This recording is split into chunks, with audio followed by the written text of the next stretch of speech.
Shalom, salam sejahtera bagi Bapak Ibu, Saudara-saudara, anak-anak yang dikasihi oleh Tuhan Yesus Kristus. Jumpa kembali bersama saya Pendeta Eka di dalam renungan firman Tuhan pada hari ini, hari Jumat 23 September 2022. Sukacita dan damai sejahtera dari Tuhan Yesus kiranya menyertai hidup kita sekalian yang mendatangkan kebahagiaan. Puji nama Tuhan.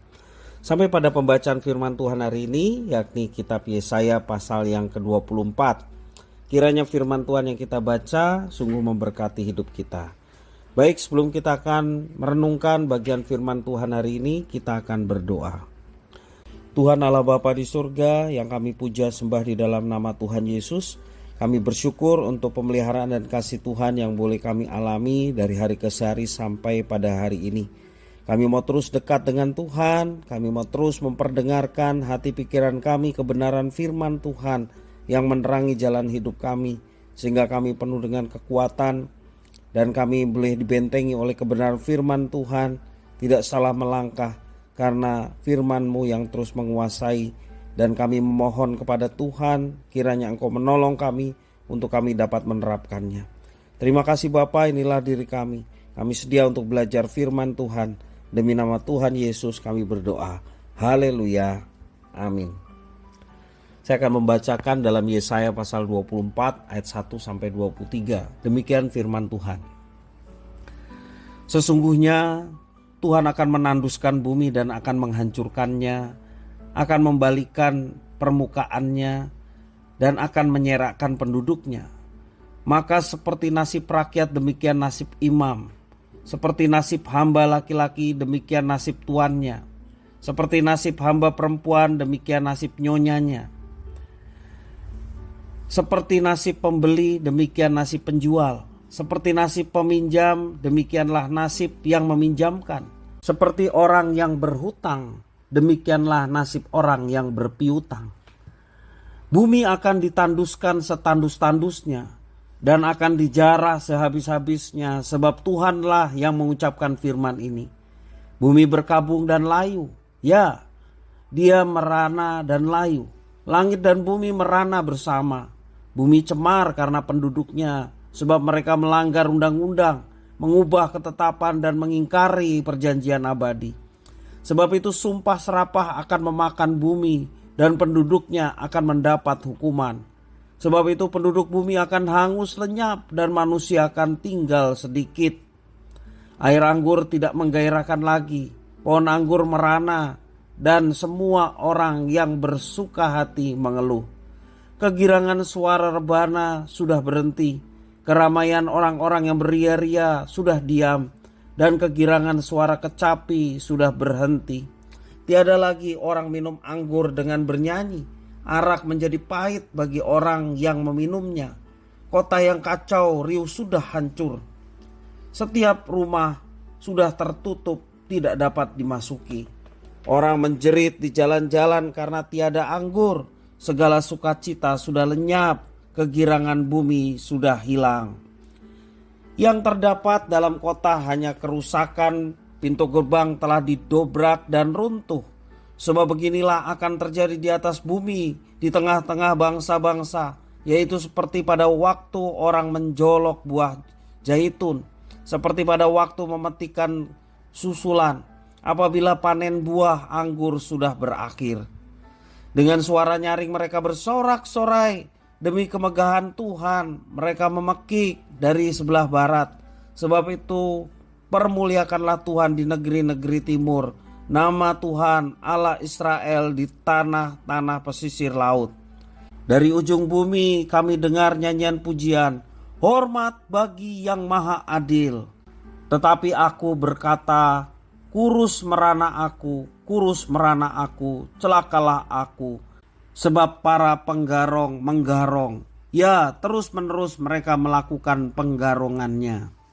Hai penduduk bumi, kamu akan dikejutkan, akan masuk pelubang dan jerat. Maka yang lari karena bumi, kamu akan dikejutkan, akan masuk pelubang dan jerat. Dari dalam pelubang akan tertangkap dalam jerat, sebab tingkap-tingkap di langit akan terbuka, dan akan bergoncang dasar-dasar bumi. Bumi remuk redam, bumi hancur luluh, bumi gonjang ganjing. Bumi terhuyung-huyung sama sekali seperti orang mabuk dan goyang seperti gubuk yang ditiup angin. Dosa pemberontakannya menimpa dia dengan sangat. Ia rebah dan tidak akan bangkit-bangkit lagi. Maka pada hari itu Tuhan akan menghukum tentara langit di langit dan raja-raja bumi di atas bumi. Mereka akan dikumpulkan bersama-sama seperti tahanan dimasukkan dalam liang. Mereka akan dimasukkan dalam penjara dan akan dihukum sesudah waktu yang lama. Bulan purnama akan tersipu-sipu dan matahari terik akan mendapat malu. Sebab Tuhan semesta alam akan memerintahkan di Gunung Sion dan di Yerusalem. Dan ia akan menunjukkan kemuliaannya di depan tua-tua umatnya. Bapak Ibu saudara-saudara yang dikasihi oleh Tuhan Yesus Kristus, secara umum kita memahami kiamat sebagai hari akhir zaman. Dalam pikiran kita mungkin terlintas tentang seisi dunia yang akan hancur, semua manusia akan binasa dan semua ciptaan yang ada di bumi ini akan lenyap. Alam semesta tampak akan berakhir karena ditimpa bencana besar. Di dalam kitab Yesaya juga bernubuat tentang kehancuran seluruh isi bumi. Dan jika hal itu terjadi, semua orang akan bernasib sama. Tidak ada satupun dari umat manusia yang bisa menghindari. Itulah hukuman Tuhan kepada manusia yang telah melanggar ketetapan dan perintahnya. Dalam situasi seperti itu, air anggur tidak menggirangkan lagi dikatakan. Semua orang akan mengeluh karena suasana yang mencekam. Arak menjadi pahit dan rumah-rumah tidak dapat dimasuki lagi. Banyak orang menjerit, sukacita dan kegirangan hilang tidak tersisa. Bumi akan hancur luluh, bergoncang, terhuyung-huyung seperti orang mabuk. Dosa pemberontakannya akan menimpanya dengan sangat-sangat hebat. Dia akan rebah dan tidak akan bangkit lagi. Tuhan Allah akan menghukum langit, akan menghukum raja-raja yang ada di bumi. Mereka dikumpulkan seperti tanaman dimasukkan ke liang. Bulan purnama tersipu dan matahari akan malu melihat keadaan bumi dan penduduknya. Bapak Ibu saudara-saudara yang dikasihi oleh Tuhan, gambaran mengenai kengerian kiamat seharusnya membawa kita semua kepada pertobatan. Mari kita bersama-sama memuliakan Tuhan dengan nyanyian pujian hormat bagi yang maha adil. Dia yang memerintah alam semesta akan menunjukkan kemuliaannya, kedahsyatannya, keadilannya menyelamatkan orang yang hidup sesuai dengan kehendaknya. Kunci untuk mendapatkan keselamatan adalah percaya kepadanya dengan sepenuhnya, dan kepercayaan itu ditunjukkan dengan hidup sesuai dengan rencana hidup dalam ketaatan firman-Nya. Bapak Ibu saudara-saudara yang dikasihi oleh Tuhan, orang seringkali mentakutkan yang namanya kiamat. Bagi setiap orang percaya, kiamat adalah hari yang berbahagia. Karena apa? Karena Tuhan yang Maha Kuasa, Tuhan Sang Pencipta yang akan menjemput umat yang telah dipilihnya, yakni umat yang percaya kepada Yesus sebagai satu-satunya Tuhan dan Juru Selamat dan berkomitmen untuk hidup seperti Kristus. Tuhan akan menjemput gerejanya, menjemput orang-orang yang percaya kepadanya dan berkumpul dalam satu kebahagiaan abadi bersama-sama dengan Tuhan. Jadi kiamat, siapa yang takut? Ya, kita tidak perlu takut.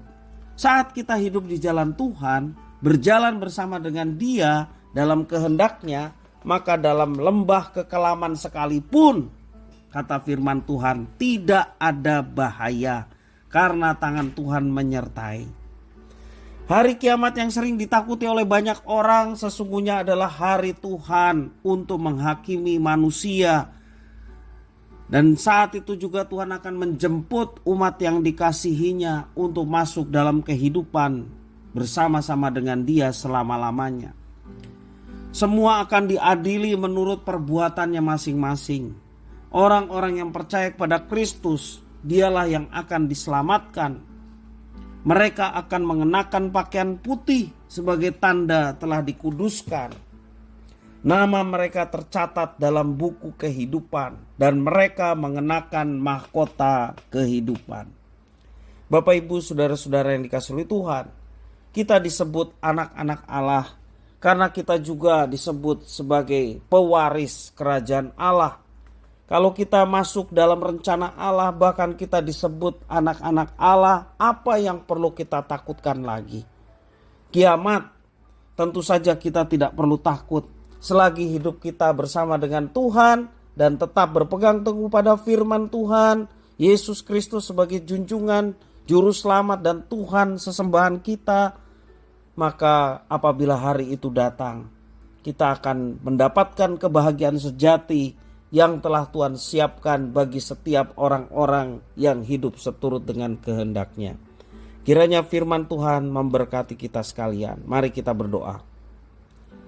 Tuhan Allah Bapa di surga, terima kasih atas firman Tuhan yang mengingatkan kami akan hari kiamat, hari penghakiman, di mana Tuhan akan datang untuk menghancurkan segala ciptaan yang tidak seturut dengan kehendak Tuhan. Tuhan akan menjemput gerejanya yang hidup seturut dengan kehendak-Nya. Karena itu Tuhan, setiap berita seperti yang kami baca pada hari ini menjadikan kami semakin dekat dengan Tuhan, menjadikan kami mau terus mencari kehendak Tuhan dengan tekun belajar firman-Mu. Engkau yang menolong kami untuk selalu mengingatkan itu, sehingga hari-hari yang kami lewati sungguh-sungguh kami dapat kerjakan sesuatu yang baik bagi kemuliaan Tuhan yang pastinya juga mendatangkan kebaikan buat kami semua. Terima kasih Bapa, inilah doa permohonan ucapan syukur atas firman Tuhan. Demi nama Tuhan Yesus kami berdoa. Haleluya. Amin.